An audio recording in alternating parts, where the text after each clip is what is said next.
What's good, everyone? Alex Trataros here with another Jets episode of the Knicks, Jets, etc. podcast. And with me, as always, my buddy, my co-host, my pal, the man with the plan, the one and only, John Meleka. Alex What up, John? Mood today. What up, Oh Alex? yeah, baby.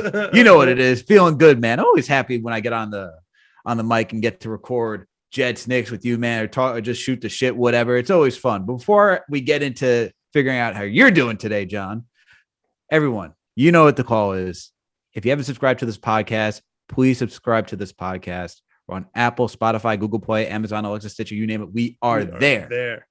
On top of that, we're on YouTube now as well. Make sure to subscribe to the channel, hit that notification bell. That way you know when a new episode drops.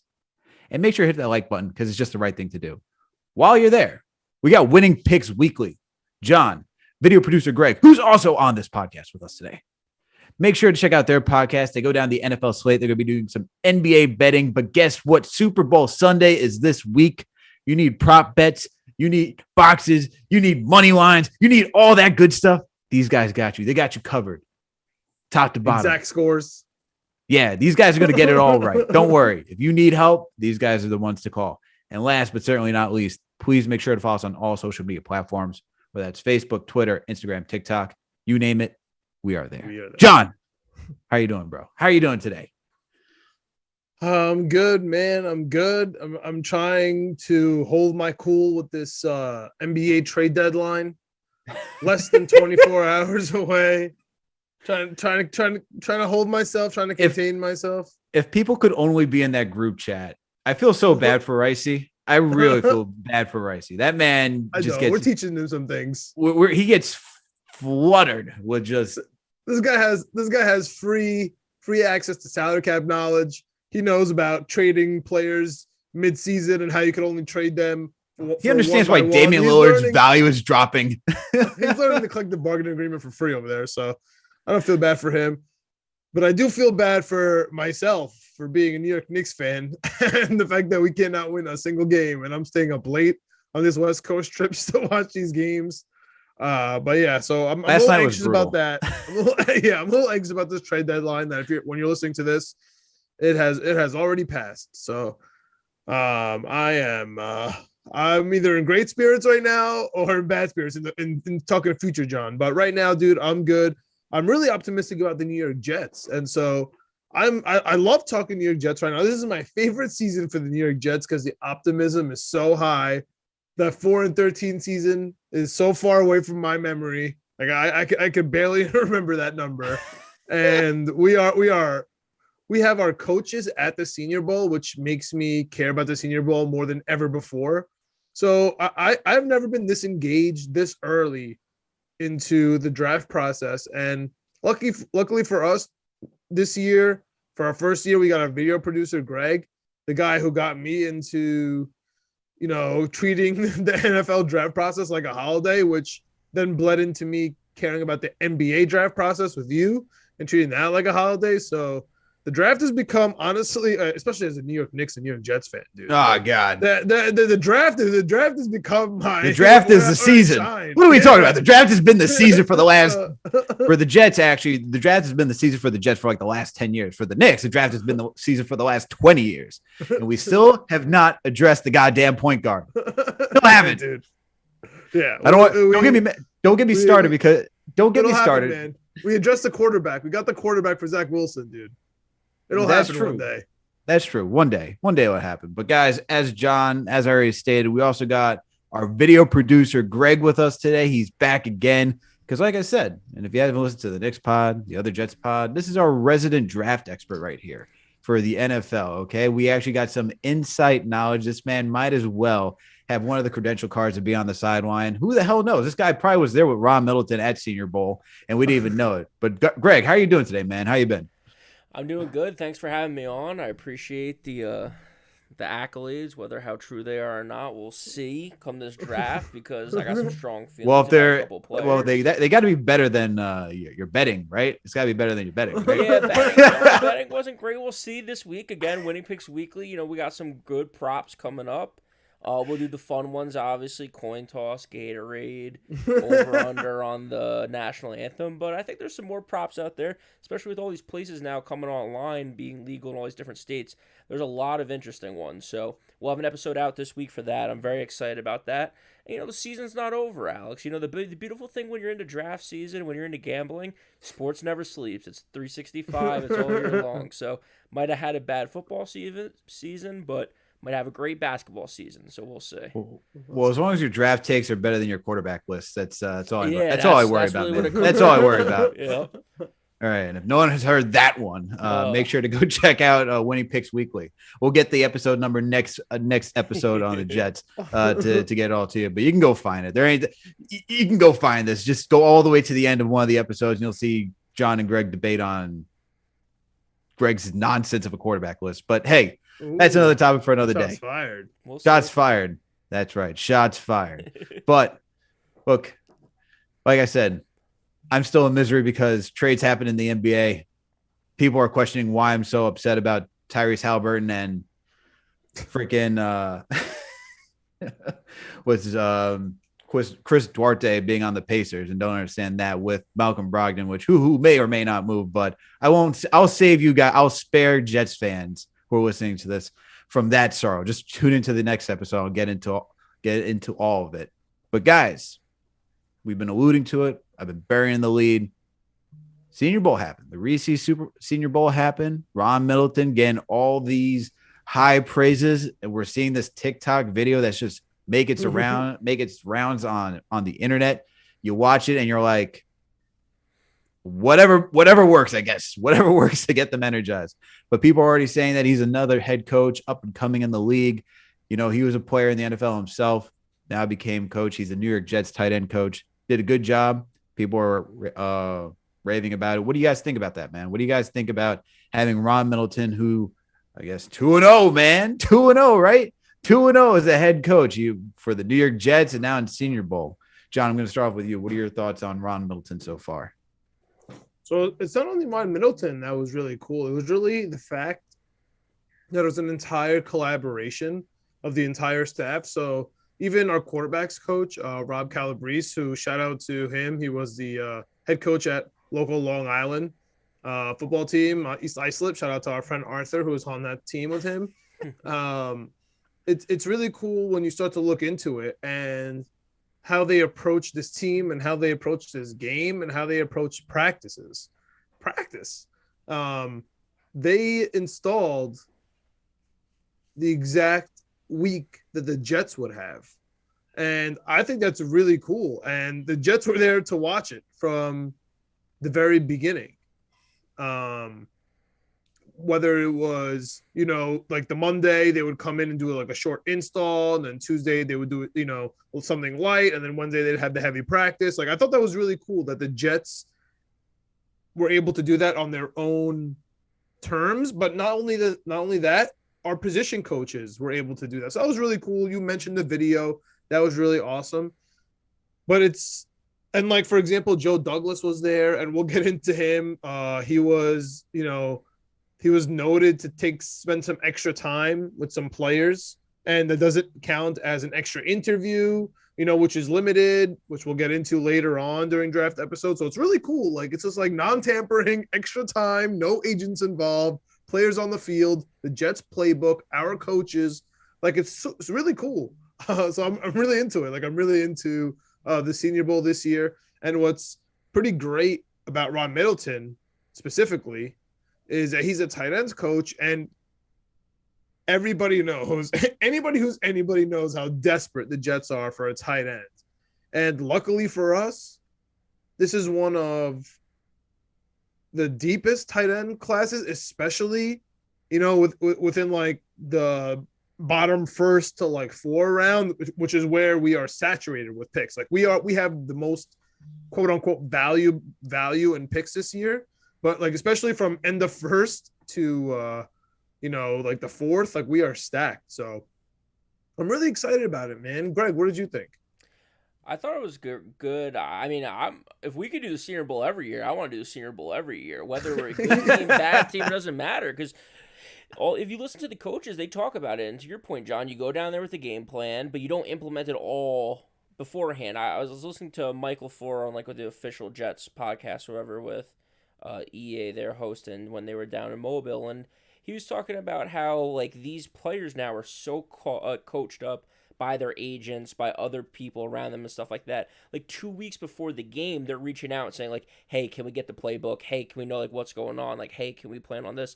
And they were saying well, we're going to kind of hold some stuff back because we want to see you learn the playbook. We want to see you install this week's practice. So it was cool. I think that the Jets were playing that a little bit, seeing how these guys were not just on the field, but also in the rooms and learning, when they were together eating and stuff like that, just getting to know these guys all throughout the process.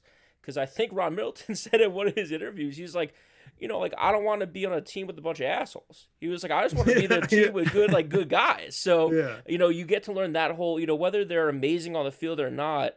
I'm leaning towards really liking the coaching staff and the culture that Joe Douglas has seemed to bring in with Coach Saleh and the people that he's picked to lead the offense and defense, because it seems like their staff up and down have known each other, whether they've worked together in the past or just known each other from different coaching staffs and stuff like that. So they seem to be all in line. You said 2-0, baby, for Ron Middleton. I'm happy for him. I think he's doing a great thing. Hopefully we address this tight end situation this offseason, whether it's through the draft or free agency. And he has something to work with. So, I think the coaches overall did a great job. It seems like, we were the winning team, so we obviously planned better, played better, whatever it is. So, very happy for it. Like I said, I wish we could do it every year because I think it gives us a huge advantage. But the only point of order there, Greg, is the people who coach the Senior Bowl is the lowest winning percentage that you haven't fired your coaching staff. So I really don't. You said it twice now. I really don't want to coach the Senior. It's fun. I'm glad we did it. I also, another thing that I learned was how Robert Saleh feels about 7-on-7s, and he just doesn't like them. Yeah. So they didn't really do a 7-on-7. He got asked about that. He said it throws off the timing of the quarterback. I think that all that stuff is really interesting. And, once things started to get revved up for us, as Jets Nation, for training camp, OTAs, all that stuff, we're going to start freaking out about 7-on-7s. And it's good to know that they're completely meaningless in, the Salah system. It's at the end of practice, and it kind of throws off the time. So it's really not indicative of anything. So that's a really cool little tidbit I learned this year. I guess coverage. Playing football for 4 years and almost deciding to play in college, and I decided not to, played rugby instead. We did 7-on-7s and foot, and the thing, when he talks about timing and stuff like that, it really gives you a false sense of security as a wide receiver and as a quarterback, because you're not working with any offensive lineman. There's no rush. You're not really getting a good feel. It's like the underwear Olympics all over again. So I could see why Robert Saleh isn't a big fan of it, because you're not getting that full on experience. But John, you mentioned something, and I guess we can just get into the positions right now. You mentioned that Joe Douglas was hanging around players, trying to get to know guys. It wasn't truly an interview. Well, one guy that he was talking to, man, is Trevor Penning from Northern Iowa. He was trying to get, some knowledge on this offensive tackle that we got here. Is 6'7", 330 pounds. The word on him is that he doesn't need to gain weight. There's no concerns about that. And that he's a big punisher on the line, man. Apparently during practices, he was always giving an extra push after the whistle was blown. He likes to be physical, just loves contact in general. Someone that when you're on the line is just ready to battle day in and day out. So what do you think about that? Trevor Penning, if JD is looking at somebody, he's trying to figure out their character, looking at the size. How do you feel about Penning? So it's really interesting, man. Penning was not really mentioned, especially in the top linemen, right? So we got Neil from Bama. We got a couple other guys. What's his name? Ekwebu. I know I'm saying his name wrong. But he's been rumored to the Jets as well. Yeah, I stick with the first name because I don't get the last name right. Yeah. So now we have Penning. And at the same time, we have George Fant on our team. who is challenging Becton to our left tackle, which means that the other guy is going to take the right tackle spot, presumably, right? I don't really see either of them playing guard, especially not Fant. I mean, I guess Becton could, but I doubt it. So it's interesting, man. It's interesting that he has raised up his stock. It's really cool that Joe Douglas has extra time with him. But this is the exact type of player that Joe Douglas likes, right? A guy who's versatile, a guy who could play guard, right? And that's really big too. Penning he was a tackle, but he could also play guard. And that kind of goes with Zion Johnson, another guy in during the Senior Bowl who impressed during practice, not so much as the week went on, but still, including the game. But he was still a beast, a guard / offensive lineman. These are the things that you have to learn because these players are going to drop, right? One of the guys that we're not talking about right now is Tyler Linderbaum, right? A really, popular college guy, really popular, Jets fan guy, Twitter guy, and also all the other teams as well are looking into Tyler Linderbaum. It's not just us, right? So when you look through, everyone loves this center. He's going to be a top of the class center. But Greg, you were talking about interviews. I was listening to a Nick Mangold interview this week during Radio Row for Super Bowl. And they asked him about Tyler Linderbaum. And he's like, listen, because, the Jets had the 10th pick. Yeah. So he's like, listen, let's just say, Linderbaum gets drafted 10th. Like that, he's like, I got drafted 27th or something, right? Like 25 to 27, one of those, something up there. He's like, he has to be that much better than me. He's like, if he is, all the power to him. I'd be so excited if the Jets get this this all pro. He's like Quentin Nelson set, kind of reset the market, in that way. Essentially, that'd be amazing. But he's like, exactly. But he's like, dude, he's gonna be paid so much. I mean, he didn't say all this, but this is where he's getting to. Yeah. He's gonna get paid so much. The pressure is gonna be on him so high, and if he's not the best center ever, if he doesn't outshine me from the very beginning, or at least from week 6, it's gonna be an issue. You know what I mean? We're paying him top 10 money. So I know I want off a little bit of a tangent from Penning, but this is why I'm really excited about being there, talking to Penning. Now you're starting to get a lay of the land. Now we don't have to take Neal at 4th if you know that you can get Penning later and he can fit your system. Or you can get the other guy, the guy Akeem, or you can get Zion Johnson later maybe. So that's what's important to me. Just learning about the depth, seeing what you got, and in real time, not at the scouting combine where everyone's been practicing, what to say to you, and they have all these scripts and everything is weird, and people ask about what color M&Ms you don't like. None of that nonsense. And to even add on to your point too, right? Just when you start to get an understanding who these guys are, essentially what you're saying is that you're trying to, the NFL draft, I feel like, with regards to many other drafts, is this intersection between finding the right value for the player at the right pick and while filling a need, right? That's the one thing I hated about McCagnon and Idzik, is that they were trying to just draft a need without trying to meet, what is the actual value of this player? Where do we think we can grab him? And what is the type of impact that he's going to make on this team? Trying to figure out all those categories. And that's why when you see Mekhi Becton, everyone's talking about, oh my God, this is a Hall of Famer. It's whoa, he is. And that's why he was justified being the 4th pick. You know what I mean? But if you're talking about Linderbaum and what you're saying is Nick Mangold, that is he going to be better than Nick Mangold, who's a damn good freaking center for us, man. And the Jets have been blessed to have 2 centers back to back between Mawai and then Mangold. Mawai's a Hall of Famer, and then Mangold's a fringe Hall of Famer. Yeah, and so the Linderbaum then would have to be exactly. And so it's tough. Is he worth the 10th pick? This is where it's does Joe Douglas trade that pick back, right?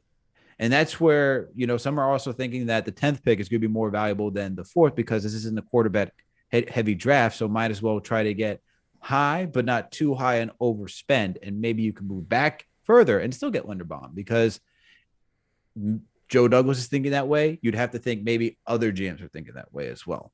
That's just my point. Yeah. But Greg, what'd you think about the lineman? I thought I thought there were some risers and some fallers. I think Penning was definitely better than expected. There was also a big guy, I'm blanking on his name now, from Minnesota on the right side that I think we talked about going into on our last episode, kind of previewing him a little Yes. bit. And he didn't have the best week. First couple days, I think, looked good, but just as the week goes on, just not keeping up with the talent, not keeping up with the level of competition. And that's something that, as we go through this draft process, there will be a lot of guys from smaller schools that will flash. The real question is how do they do against better competition? Not the jump position groups, but Alex, you talked about a wide receiver last week from North Dakota State, and he played great all during the week and then all in the game. So, he was able to step up against better competition than he played during the regular season, and he still performed well. So, it Is really that Christian Watson? yeah, yep, Christian Watson. So it really comes down to, you know, how do you perform at this level, which again is the Senior Bowl. But then the next issue is that, like, if we're talking about I don't know if we're talking about just offensive line or defensive line as well, but there's that D tackle from Connecticut who's huge, and he just moving guys around like he was a beast. And I know we don't need D tackle, but my question is when you go up against premier offensive linemen in the NFL level, not the competition that you're used to playing at UConn, are you going to be able just to move guys around? So there's a couple pass rushers and a couple edge guys that performed pretty well again this week that we're looking at, probably second, third round guys. But, do they rely too much on just pure athleticism and pure power? Or do they have some skills and some talent that can get them playing well at the NFL level? So I think we saw that with a couple of the guys. Overall, I think the offensive line, defensive line, I think were the strongest. I think we learned the most from those groups just because they were battling every day against each other. Some guys really stood out, like Penning. Some guys fell a little bit, but other than that, we need to get measurables on these guys. That's my biggest takeaway too. They're a For sure. I know you love the indie stuff, but who are you talking about? You talking about like Devontae Wyatt from Georgia? I think Wyatt looked pretty good. The guy from Oklahoma Jermaine Johnson now looked good. from Florida State. Florida State pass rusher to look good for sure. You're thinking about Travis Daniel Jones. Falili from I'm butchering his last name from Minnesota. That's the right tackle from Minnesota who's just tackle really who just big. didn't play too great. Who didn't play too great, yeah. Yeah. But his just wanted to bring that measurables up. were kind of Yeah, I mean the measurables are insane. The dude's 6'9", 380 is huge. yeah. So Yeah, the and the I'm edge also- the edge from Western Kentucky, D'Angelo Malone, the linebacker from Oklahoma, Brian Asamoah. Yeah, and to me at this point too, I mean, it might just be the way I go about it, but I'm not too big on the names yet. I'm big on like the schools and stuff like that. So we had a defensive lineman somewhere that was like from South Carolina. I think he was on the other squad. He looked great. And we had a couple linebackers that looked pretty good too. So we have a lot of needs to fill, but as far as I would say for the offensive line and defensive line, I think those were the best position groups, and that's great for us because we have needs on both sides of the ball. So I was excited about it. To your point, though, one last thing about Zion who played center for us. I think it's kind of dirty that they made him play center. Like he's an all ACC guy at guard and tackle, and then all of a sudden he shows up to the biggest game of his life, and they're like, "Hey, bro, you got a week to learn how to play center," and he played pretty good. I think it helped his stock like a ton.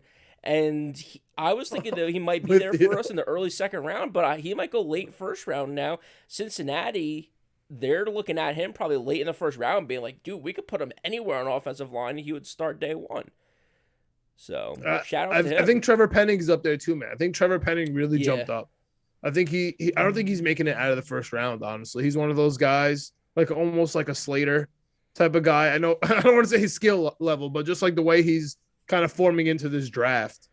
Oh, everyone's talking about Penning, dude. You can go find it everywhere. Everyone's talking about that his stock has risen. So once names. This is the thing, though. It's early, and I feel like people have very like short-term memories when it comes to like when people start getting recognition. Like Trevor Penning, because he's getting all this mention, he's probably going to jump up to second, first round.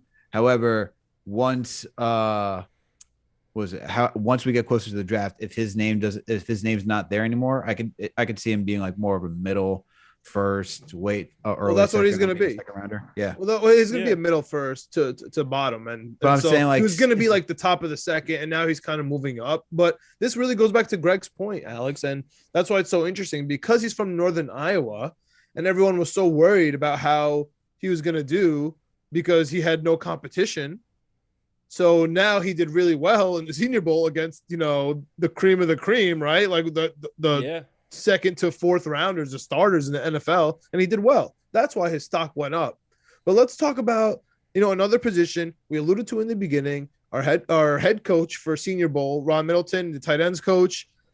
And it's really interesting because it really goes into this conversation, Greg, where we have, Ferguson, the tight end from Wisconsin. We have, McBride, the consensus number 1 from Colorado State. Yep. But then you have Likely, who is from Carolina, Coastal Carolina. And then we have Ruckert from Ohio State, right? So it's kind of all over the place. Yeah. And to be honest with you, man, at this juncture, it's early, but I need one of those 4. Of course, Likely, it's really one of those 3, and Likely is kind of like an extra, hopefully at the end there. But I really need one of these 3 tight ends. They all looked up and down, even though McBride seems to be the consensus number 1. I see him being a second round pick. So if it starts in the second round, and they didn't really talk about him with that much, I don't know, that much like eagerness and enthusiasm, as maybe because I'm off the Kyle Pitts high, and he's no Kyle Pitts. But the way they talked about Ruckert, who was at Ohio State, and his knock was he doesn't get the ball much, but that's because he's playing with, Chris Olave and a ridiculous high-octane Ohio State offense. So he just blocks all day and they run it. So he did really well with catching. Right, we had Likely, who same thing as, the small school thing, competition. He played well. We have Ferguson, who is just a nasty blocker, dude, from Wisconsin, and he can catch. And then, of course, we got McBride, who's like the consensus number 1. He's kind of like projected to be like some sort of Noah Fant, which, okay, he was a first-round pick, so that's huge. You know what I mean? Yeah. Like, what are your thoughts on the tight end situation? It feels kind of deep. Yeah. So here's my first question off the bat. Would you rather, and this could be for both of you guys, would you rather take McBride in the second round, early second round, or would you rather wait to the 4th round and take one of the other guys? It could be Ferguson, Likely, or Ruckert. Because my biggest thing is tight end. When you look at the NFL roster, there's premium positions, then there's not, right? Tight end is not a premium position. So chances of a team... With this team, it might be, dude. With this team, it might be. With LaFleur and in this NFL, it kind of could be a premium spot. It could be, but to your point, he's not Kyle Pitts, right? Kyle Pitts was the premium of premium, a fourth overall pick for a tight end, which is absurd. And my question is, a year later, are the Falcons what did we do? Like, do we just get drunk and in love with Kyle Pitts and take him? Because if you look at the list of people that were taken after him, Jamar Chase, he's pretty good. Jalen Waddle, pretty good. Parsons. Penei Sewell, the 7th best right tackle in all of NFL. Jace Horn, pretty good. Patrick Surtain, pretty good. Like these again are wide receivers. Devonta Smith, pretty good. So you're talking about wide receivers and cornerbacks and offensive tackles, which traditionally are more premium picks than a tight end. So to your point, is McBride going to be there in the second round? I think he is. So do we take him, even though it's not a premium position, or we could take a defensive lineman or offensive lineman like Zion Johnson, or a good cornerback that's still there, or a safety, because we have those needs that are maybe a little bit more premium than tight end?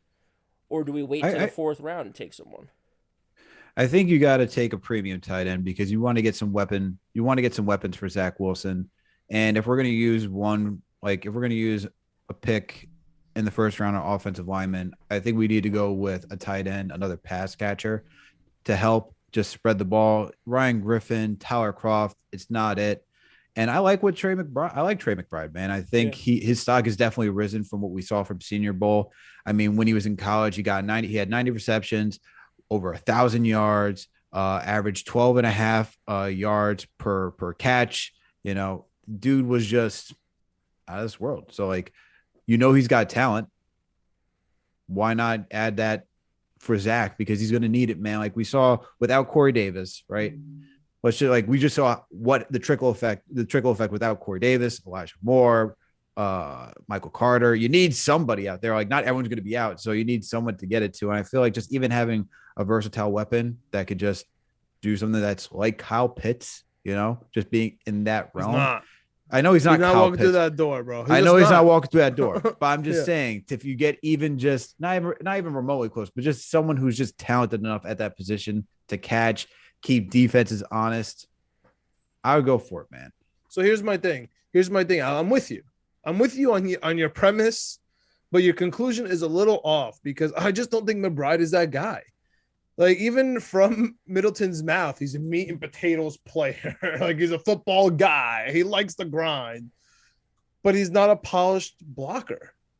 And don't give me a finesse tight end, dude. What the hell are the Jets gonna do with a finesse tight end? Like Yaboa is a finesse tight end.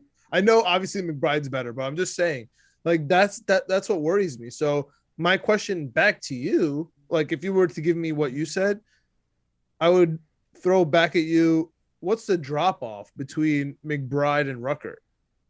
And really Ferguson. Like, what is the real drop? Like, I think Ruckert could be better, to be honest with you. I think he could be better in the NFL. I think he'd be better than McBride. And I think Ferguson could give them both a run for their money at the end of the day. And so when you go back to Greg's point and you're like sitting there at the top of the second round, we have 2 picks up there, right? Shout out to our good friend Samuel Darnold. Sammy Darnold. And helping us still. Yeah, man. Forever. Him and Adams, dude, my dudes. And when we're sitting there and you could like get Ferguson or, if no tight ends are chosen in the first round, we can't be the first team to take off a tight end. That's my whole thing. And to be honest, guys, no matter what we do, we still need a veteran off the tight end free agent market. So there's a couple of guys out there. Of course, Dalton Schultz, he's the Cinderella tight end this year, but it looks like he's going to be franchise tagged. Yeah, he's probably not even going to hit the market. But there's a couple other guys that I could see fitting in on this team that were rumored here, like OJ Howard or David Njoku. I don't want Evan Ingram even near this team for 10 miles.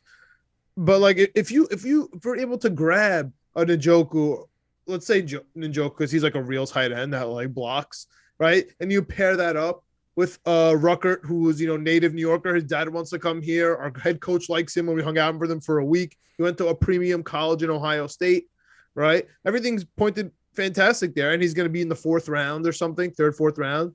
You grab an Njoku, and then you even get a likely later on. I know someone will freak out at me getting 2 tight ends in one draft, but if you grab them like 4th and like a 6th, and you get likely and Njoku in there with a Ferguson, I don't know. I know that sounds like a lot of resources, but is it really?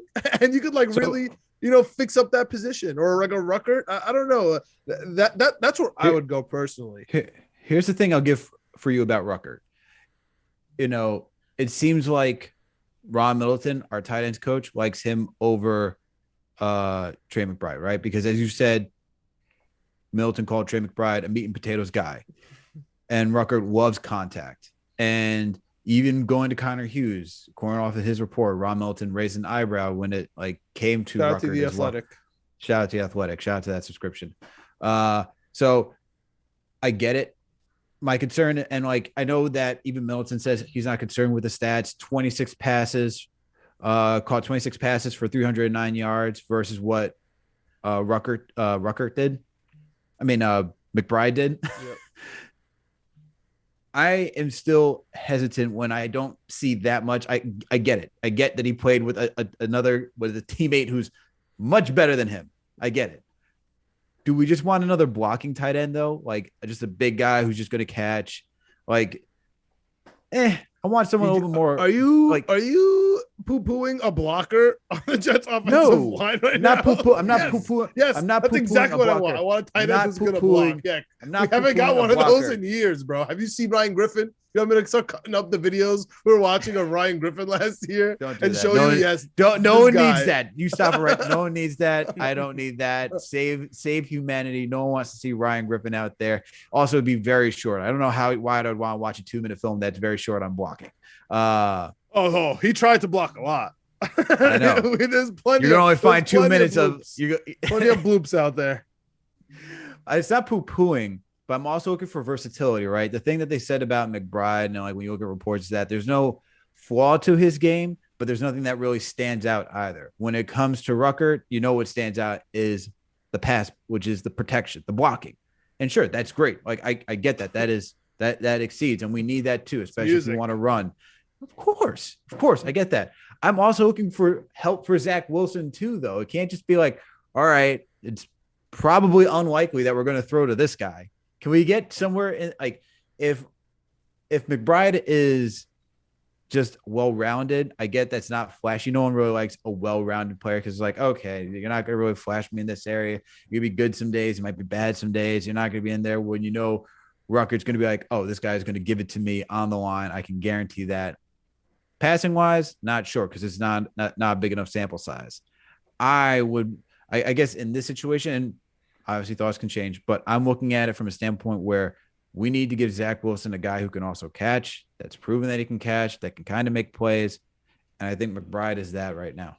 Listen, bro, Ferguson had 3 catches, 62 yards, and a touchdown. And one of those was 25 yards, bro. He looked pretty impressive. Guy can give my boy from Wisconsin can play. Hey, that's a different story.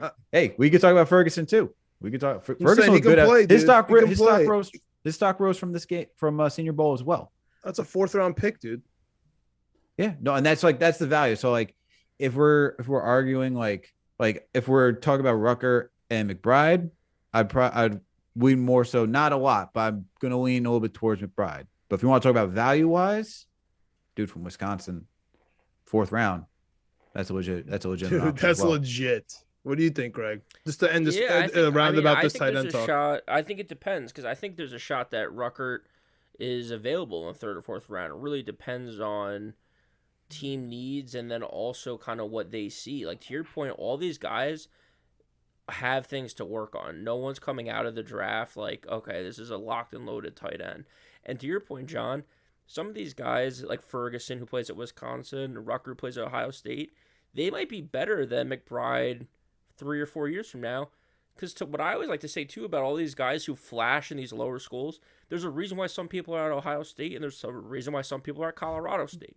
Those are 2 totally different programs, really 2 totally different worlds. I get that they both play D1 football, but there's a reason why Rutgers at Ohio State and this guy like Ferguson's at Wisconsin. So, to me, it's not a premium position. However, to your point, John, I did like the idea possibly taking 2 guys here and bringing in a 3rd, because if you remember Michael Floor, when we first started this season, I feel like he was running a ton of 2 tight end sets. So I think that's what he wants to run. The problem is that we just physically were not able to do it this year. We don't even have one tight end, let alone 2. Yeah, so I think we're gonna want Kenny Yeboah is a tight end, bro. Yo, I'm hyped for if we can get Yeboah and Likely to just chill, as the 3-4, and we get Ferguson as the 2, and then we bring in a number 1 veteran Njoku, even if it's OJ Howard, even if it is even Evan Ingram, and I'll be crying about it. Like I'm down. Like I'll just give it to me. That's a nice 3-4 wide receiver set with one of those guys on the fringe for me. Anyone have anything else on the tight ends? Last thing I want to say though is Alex brought up earlier about McCagnon and why he stunk, and it was because we drafted for need, not for what was best available, trying to line up value with the player. Need. So. Man didn't even draft for need. Man just draft. It was kind of best throwing player darts available. At some point. Yeah. So I feel like, again, if we need someone for Zach Wilson to throw the ball to and we start reaching for people, that's why one thing I want to talk about before we move on too far is if we're talking about pass catchers, wide receiver. Yes. If you guys think we're going to be taking a wide receiver at 10, because a lot of mock drafts have us taking someone at 10. And I would lose my mind. I would be so upset because this is, again, a deep wide receiver draft. There's so many people we can take in the 3rd, 4th, and 5th round. Granted, they're not going to be the same high caliber people that you see in the 1st round, but I don't know if we need the top of the top wide receiver 1 or 2 this year going into this draft, because they're not Justin Jefferson, they're not Jamar Chase, they're not these big time guys that you see right now. They're going to be good, don't get me wrong, but at 10, I think there's just more need. If we take a wide receiver over Lindenbaum, I'm just going to lose my mind. That's what it comes down to at the end of the day. Hey, man, how come you didn't say Elijah Moore in that with Justin Jefferson and everybody? Because he's not the same. Well, well, speaking of guys, scouts this year said that if Elijah Moore were to be in this year's draft, he would go in the top 10. Not 10 wide receivers, but top 10 pick. And so that should give you that alone should give you an idea of the talent in this draft if he would go top 10. That should just tell you. That being said, I do like Drake London. He's really good. I can't really, we can't really talk any further without saying how Drake London's good. He's not Jamar Chase. He's not Justin Jefferson. Yes, I agree with you. He's not even Devontae Smith. Yep. He's not Jerry Jeudy. I agree with all those things, but he's good. We cannot spend a 1st round pick on a wide receiver, even if it's in the late round, to be honest with you. I mean, if we trade down and grab London in the 20s, I'm not going to be upset about it. But we kind of, at this point, you got to reap what you sow, right? You got Corey Davis. He's on the books for at least 1 more year. You keep him there, okay? You have Elijah Moore. You drafted him last year. He's going to get a big spot. That's your 1, or let's call it your 1, just out of respect, right? So your 2 is missing. You got Elijah Moore in the 3. And then before we move on, because I want to hear your thoughts, I kind of got, where you're gauged, right? Like with your draft wide receivers. Let's talk about our guy. I know we mentioned it on our a couple podcasts ago. What do you guys think about Berrios, right? Things are becoming a little bit clearer. He did go on his media run.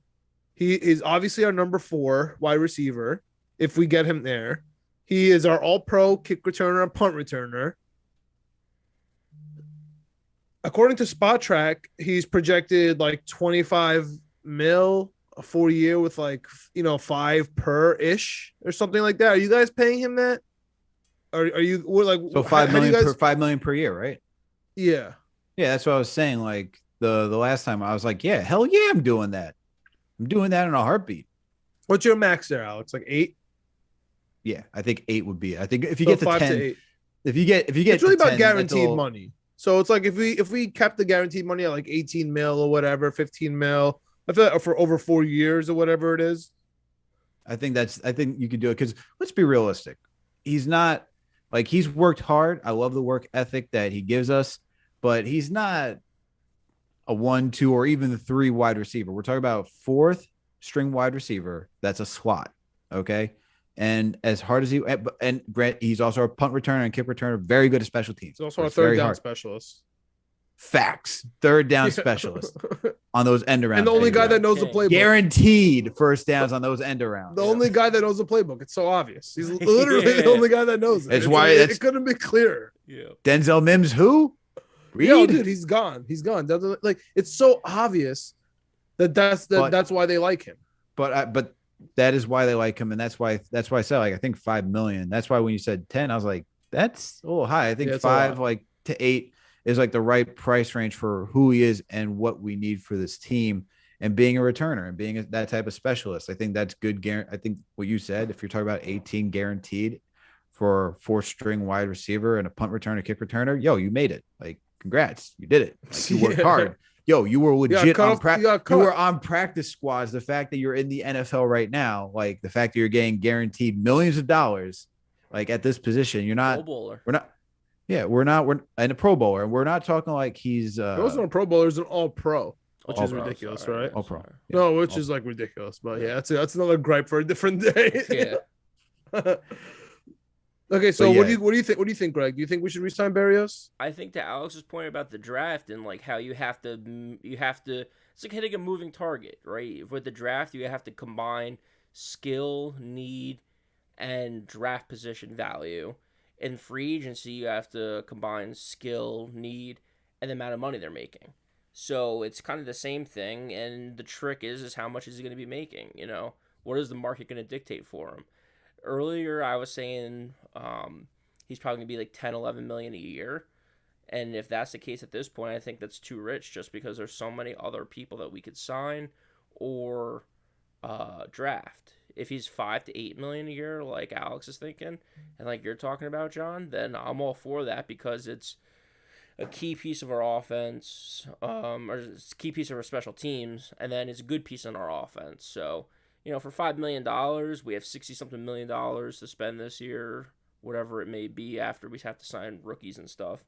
I'm okay spending $5 million, locking up our number 4, and then we need to go out there and find our number 2, whether it's through the draft or free agency. And I don't think he's going to cost. I don't think he's going to cost. No, I just don't think he's going to demand that much. I don't think a team's going to come out here and be like, we're going to get Braxton Berrios and $10 million. I think if that team wants to pay that money, by all means, yeah, you can ruin your books for that. Yeah. Speaking of, do you guys have any other wide receivers? Speaking of that number 2/number 1 spot, sorry, Corey Davis, that does catch your eye. For me, there's a couple of guys on the unrestricted free agent market, such as Rashard Higgins, who had a really good year, and he's been looking good for a couple of years. Not going to be that expensive. There's Will Fuller, who is always injured and is going to be cheap, but he could just run down, open up those seams. There's a couple guys who are going to be out of our price range, like Devontae Adams and Chris Godwin. But Allen Robinson is a possibility. Come to New York. He loves New York sports. Yeah, he's tweeting about RJ Barrett, baby. Yeah. What do you guys think?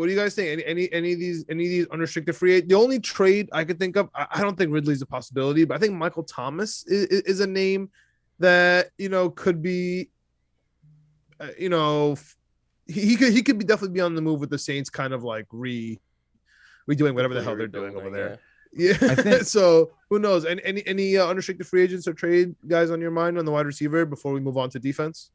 I am always weary about getting wide receivers in free agency. I feel like that rarely ever works out for any team, in my opinion. I just think of like, oh man. I just think about like, was Brandon Cooks a trade or was he through free agency? He was for the Rams. Cooks got traded, right? He got. I don't know if the Patriots drafted him. I don't know why I have that feeling. No, I forget. He was drafted by the Saints, right? And then he went to the Patriots. Yes. Saints. And he went from the Patriots to the Rams. Yeah. And like, I look at his career and like how he's been hopping around. Like, and he was a top wide receiver coming out of school too. It was all trades though, yeah. Yeah. All trades? Okay. The biggest free agent, the biggest like recent. I mean, do you count Odell? Because he was like the biggest recent. He was traded. He was bought out, right? He was. That was like the latest one that I remember. That was like the latest big wide receiver that I can remember choosing. Before that, really like Randy Moss. Like what other big wide receivers do you really see move around? Brandon Marshall signed with the Jets, right? So did Eric Decker, and those guys didn't really pan out. They had like 1-2 good seasons, but after that, I feel like paying for wide receivers is always an iffy thing because that's such a need in a pass-heavy NFL. People are just going to want to overspend to make sure they can lock up on a wide receiver, and then they never really live up to the expectation when you pay them, unless they stay with that team. Look, I look at Antonio Brown, who's been moved after the Steelers. He feels like a special case. I hear you. I mean, Emmanuel Sanders, like he was good on the Steelers. How has he been afterwards? I mean, he had a couple good years on the Denver. Yeah, he had a couple good years. Now he's fizzling out in Buffalo. The guy, I feel like he's been playing since I was in college. Yeah. To your point though about the free agents, John and Alex, to your point about not really liking to sign people, I'm not for it. Really, I'm not against it. But who are you gonna sign? Everyone keeps talking about Allen Robinson. Yes, he likes New York sports and all that stuff. is he really going to come to the New York Jets in his point in his career, or is he going to go to a Yeah, contending we got money. team? No, he's not. He needs money. This is his last contract. Here's the thing. Contending Here's the thing teams with pay Allen money. Robinson.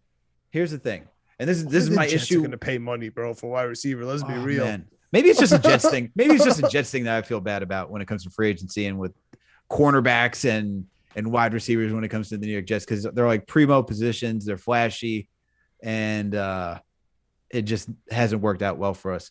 But Allen Robinson is riddled with an injury history that everyone knows about.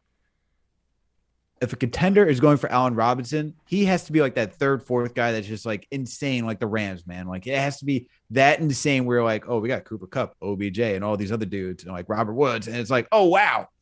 OBJ could go single coverage, and like we know like it's going to be easy. Like Allen Robinson will have to go into a situation like that. If the Jets offered him money, he would gladly come to the New York Jets and take that money, because more likely than not, he would be injured. And that's kind of why I'm like, I like the name. It's all dependent on the price, but I'd rather just work through the draft. I'd rather work through the draft. Guys, I'm pretty sure he played every single game, and he's playing with the Bears. Like every year, he has to suit up and be cold and play with no quarterback and he's on the Jets. Like, do you guys not realize that? That's why I feel like he's gonna be like, yo, I'm out of here. I'm going to San Diego and play with Justin Herbert, because they're about to lose Mike Williams, and he's like, yo, I'll play on a 2-year deal that's incentive based around how many receptions, yards, and touchdowns I have, because he knows he's gonna ball out, because Justin Herbert's the MVP of the All-Star game, stuff like that. I can see that. I can see that. You know what I mean? Aaron Rodgers goes down to Denver. It's like, hey, maybe I'll swing down there for a little bit. Like, I don't know. You know. By the way, I could totally see the Jets signing Mike Williams, but that's neither here nor there. Injury riddled guy, signed him for like $7 million. A guy that we all liked in college, right? Shout out to Clemson, right? Those are the good old years. Yep. And I could see that one, maybe even like a Kirky, right? Christian Kirky out there.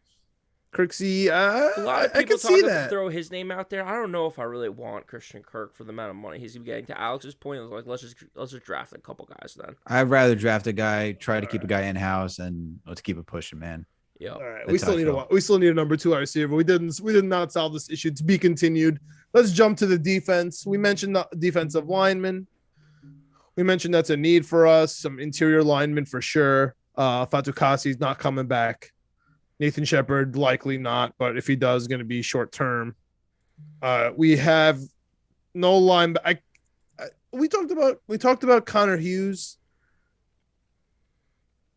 He said something that really bothered me in his Q&A on The Athletic today. He said that the Jets don't have a need at linebacker. I almost threw my computer out the window. he mentioned Quincy Williams. What are we talking about? He got cut from the Jaguars. I know he had 2 good games, but he also had ridiculous whiffs. CJ Mosley is fantastic, but he's good. Man. What are we talking about? We don't need a Jacksonville. What train is going down in Jacksonville right now? Give him a year. Give him a year. Alex, with Robert he Saleh. said I'm not saying he's Jets an answer. Do not I'm not saying need he's an a linebacker, and I disagree with that. I disagree with that. But don't slander my man Quincy Williams. I love Quincy Williams. Okay, he won 2 games for us. He also lost 3. This is one player. Little Robbie Anderson in him a little bit. He's winning games and losing games and nothing else. How dare you, Greg? Don't you dare put Quincy Williams and Robbie Anderson's name in the same vein. Dude, how dare you? I love Quincy Williams. I'm very happy we got him. We're almost probably one of the best in-season signings in Jets recent history. I can't think of a better or more impactful one. He literally won us football games in a year where we won 4. He was very impactful. However, the Jets desperately need a linebacker. I don't know. I don't know how to emphasize that enough. Do I show you the tight end stats? Do I show you the running back stats? What stats do you want to see? Do I show you the slot receiver stats? Like what is gonna be like? Oh yeah, I need a linebacker. I need like a board, or I feel like I need like a John Madden like touchpad just to like circle with like highlighter and be like, here we could see CJ Mosley being left on an island in the second row. Here again, we could see CJ Mosley being left on an island in the second row. Here we can see everybody cooking us with the tight end. Like, how do we not need a linebacker? We need linebackers, right? That was the most wild take. I mean, I know there's a and and I'm gonna keep going because that really pissed me off. Because he also said that the Jets are Let us know how you feel, John. Let us know how you feel. One of the needs. He mentioned a couple ones that obviously we need right guard, etc., tight end. But then he said ball hawking cornerback. We need a ball hawking cornerback more than a linebacker. What world do we live in? Like we have so many cornerbacks that could, mend something together in a zone type defense that Robert Saleh likes to play. Right? We didn't do anything crazy. We didn't give up anything nuts to any wide receivers. Like, yes, we need an upgrade. I agree. But at linebacker, like the game, every single game was literally won because they just ran the ball right up our face or threw their tight end. Like I have no idea what game anyone else is watching. Connor Hughes. Oh my god! Shots fired at Connor Hughes. Because he's one of my favorite writers. I like everything he says. He's up with the team. He doesn't show any bias for the most part, despite what people say. But I have gripes. I'm trying to understand. Quincy Williams, desperate need for a cornerback. Come on. I mean, I would love to buy J.C. Jackson. That sounds fantastic. I would call J.C. Jackson at 12:01 when free agency opens. Said, "Come sign. We'll pay you whatever you want. You'll be our number one corner for the Jets, and that'd be fantastic. But we need a linebacker, guys." Joe Douglas, John Meleka over here will gladly take the contract, hand deliver it. Dude, I'll pick up J.C. Jackson right now. What do you need, J.C.? Also, Connor Hughes, please come on the pod so that John can just ask you questions about linebacker needs and need a ball hawking cornerback. We need this to happen. I'll talk to you about Marvel too. I'll make you happy. I'll talk to you about Marvel. We won't talk all Jets. I know you like that. And you're a Knicks fan. We have some problems, man. And you're a Knicks fan, all right? And you're a Knicks fan, so you can come. Look, we love the Knicks. You can come soak in misery with us. It's all good here. It's a safe space. Very safe space. Not safe when you write shit like that. What else do we got, man? What else do we got to talk about? What do you got on the defense, Greg? Because I want to talk about the safety stuff and a report about the safeties, and we'll get into that a little bit. But I know I want a bit of a tangent. Greg, what do you got on the defense, man? Yeah, I mean, my biggest takeaway, two big takeaways from this draft so far, and again, we're 3 months away from the actual draft, so still plenty of time for this to shake out. To Alex's point earlier, there's things are going to move. We're gonna remember people. We're gonna forget people. Things are gonna happen over the next few months. So, but right now, my two big takeaways are: this is a defensive heavy draft. So I'm happy we went offensive heavy last year. Maybe we have a couple more picks to defense this year because there is so much depth. There is depth at tight end. There is depth at wide receiver, but there's a lot of depth at defensive pass rushers, cornerbacks, linebackers, and even there's I think 5 or 6 good safety prospects in this draft. So defensive heavy, and also I really do believe that this draft more than ever, again to your guys' point earlier, is there might not be those top-end quality guys that are like surefire Hall of Famers. You can look back at some drafts, and there's like 7 Hall of Famers taken in the first round. I don't know if we have that this year, but we have everyday starters going into the 4th and 5th rounds. So maybe we do move back a little bit and pick up a couple extra picks because we might be able to get 2 linebackers, a ball hawking, cornerback, maybe someone from Washington, maybe someone from Clemson. There's a couple good guys out there. And then we could pick up our safety to hopefully pair with someone that we sign in the offseason. And we figure out all 3 levels of our defense in this draft. And we get a couple starters. Not everyone pans out. I get that. But if we have 9 picks now, I believe. If we get up to 10, 11 picks maybe, and we draft at each area of need, we have a real shot at turning this around a lot faster than I think I thought. Maybe most people thought, but we'll see. Well, so let me ask you this. What about edge, man? Because, some guys have like Jermaine Johnson's stock has just like kind of risen as well from the Senior Bowl. 6'5", 260-pounder. Got a 35-inch he's great wingspan. Yeah, he's dude's great. like. So we need an edge rusher, right? We have Carl Lawson coming back from injury, so who knows what he's going to be like going into the season. But when you're talking about the guy from Florida, we need him on the KD. We need him on the KD move. Come back off the Achilles with the MVP season, man. It very well could happen, especially if our defense steps up a notch. But to your point, Alex, about Jermaine Johnson, I think he's great. I think he's phenomenal. I think that he's the 7th or 8th best pass rusher in this class. So you have stud pass rushers available in the first, second. They're talking about him being an early second round guy. That means there's a chance that 5 pass rushers go in the first round. That means there's another shot that another 5 go in the second round. Those are all starters in the NFL if they're taken in the first 2 rounds. This is a deep pass rusher draft. So I think we're going to get someone. I think we're going to get someone in that early second round place instead of taking a tight end. I think we're going to take a tight end later in the draft. And I think we're going to get that stud pass rusher if we don't go at 4. I want to know what you guys think about this Thibodeau talk, because people are saying, especially Todd McShay, are saying wild things about this guy who's been projected pretty much the number 1 pick since last offseason, and he fell a little bit to maybe 2, maybe 1, kind of up in the air. Now they're talking about him not being a top 5 guy through some rumors and some chit-chat that Todd McShay was doing at the lunch table during Senior Bowl week. So I want to know what you guys are thinking about him and the pass rushers in general, because like I said, I think it's deep. I think there's a lot of options. And there's guys after Johnson who I like too. There's a guy at Cincinnati that's pretty good. There's a guy at South Carolina that's pretty good. The Georgia boys. Guys in Georgia. I can't pronounce. What about the guy at Minnesota? I'll butcher his name. Who's the offensive lineman? No, Boyd Mathey or whatever. Yeah, Boyd Mathey. Oh yeah. Yeah, he's good too. But again, even Muma. If you look at Pro Football Focus's rankings, PFF's rankings, he's like number 12. Like there are good guys all throughout this draft. So, I think it's kind of who you're gonna fall in love with as the months go on. We're going to interview people. We're going to get, metrics and numbers on people's speed, size, cone drills, agility, all that stuff. They're going to answer all the stupid questions, all the smart questions.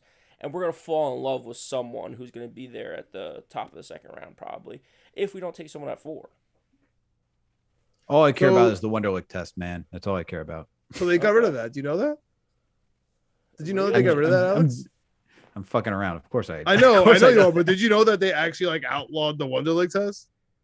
I didn't know they outlawed it. I know they got rid of it.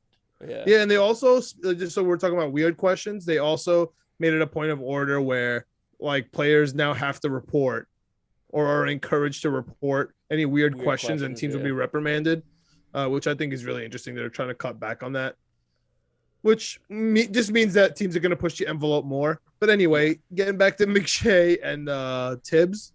Yeah. I know I was talking to you off camera during the week, Greg.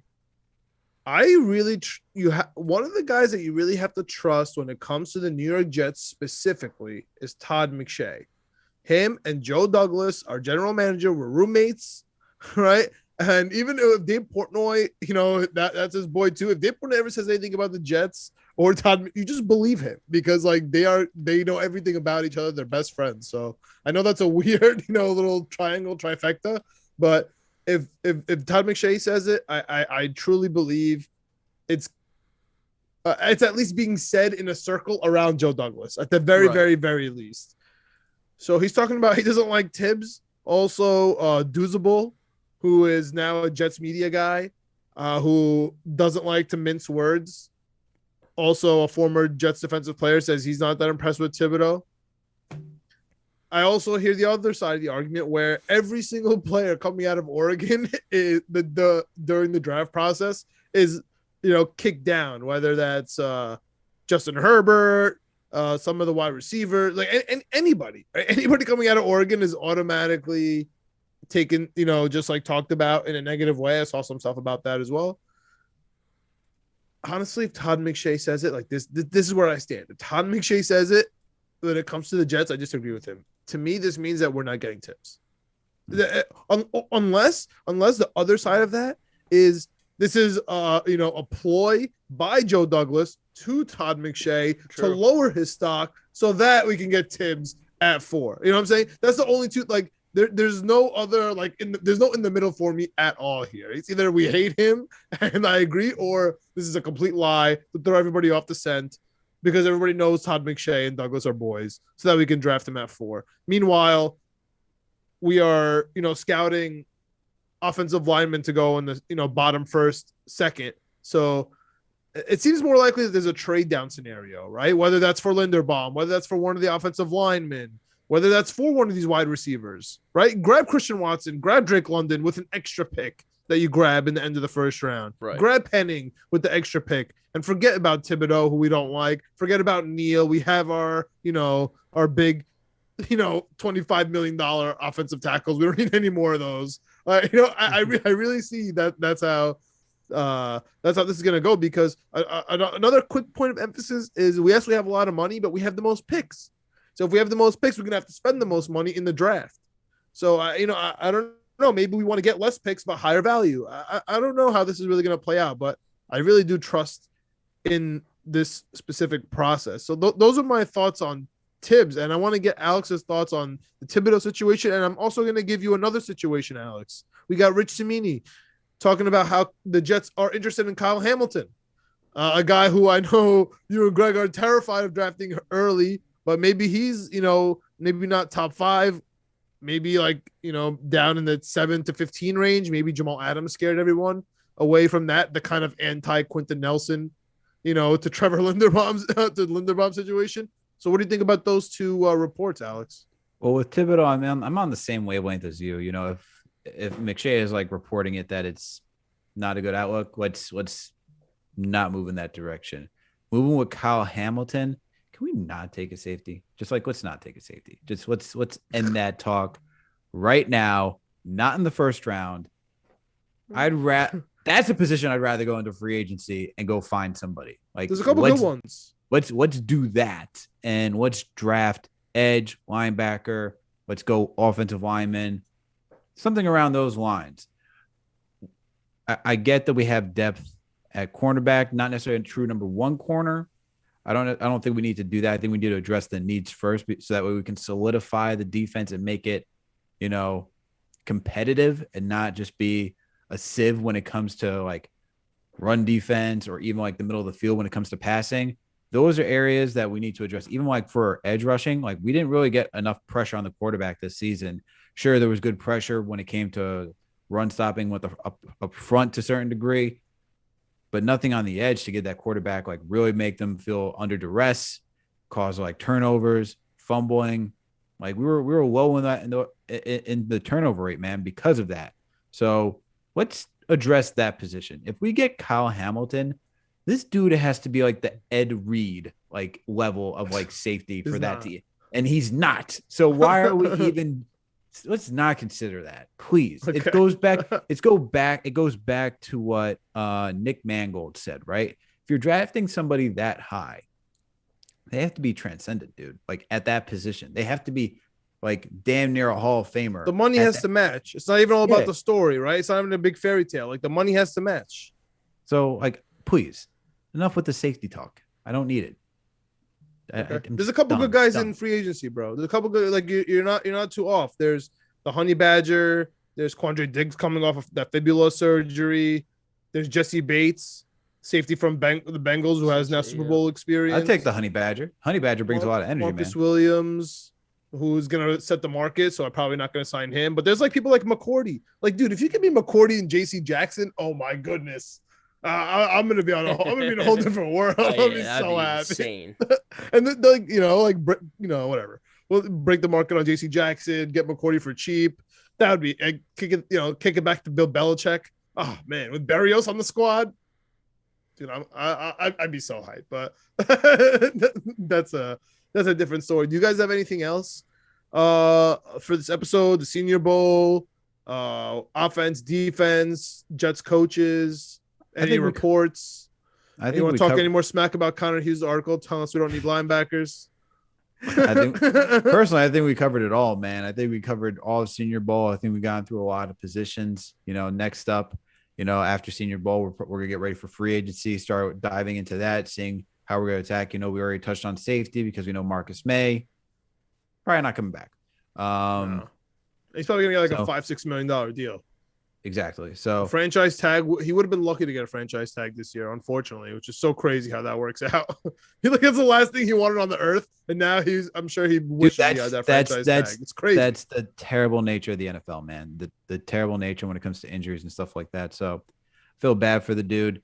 But yeah, I think next up is just free agency, man. We covered Senior Bowl. We talked about guys whose stock has risen, guys that really stood out to us. I think this has been a great episode, man, to really cover the bases and the Jets' needs, man. It really comes down to offensive lineman, edge, linebacker, wide receiver. Those are the top 4 positions, like areas of need for this team to moving forward. So hopefully the Jets are able to just address them in with all the draft capital that they got.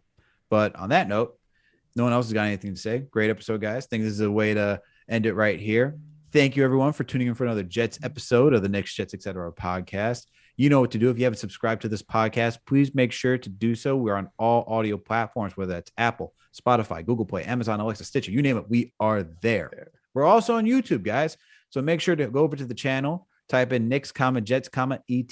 period. You'll find the channel. Make sure to subscribe, hit that notification bell. That way you know when new episodes drop. And while you're watching a video, hit that like button and leave a comment too. We'll respond to you. We'll give you a like. We'll talk to you, man. We love talking sports. And while you're there, check out Winning Picks Weekly. John, video producer Greg, go down the NFL slate. They're going to be doing some basketball takes. As I said earlier in this pod, Super Bowl this weekend. Make sure to tap in. Alex, the big game. I hear there's something important going on this weekend, some football event. I have no idea what's going on, but that's going on this weekend. So make sure to tap in and get these guys' takes. That way you're all squared away to place your bets this upcoming weekend. And then last and certainly not least, Gatorade colors. Why we're really here. Gross. and last but not least, please make sure to follow us on all social media platforms. We're on Facebook, Twitter, Instagram, TikTok, you name it. We are there. Thank you, everyone, for tuning in for another Jets episode. We'll catch you later this week for another Knicks episode. We out. Let's go, Jets.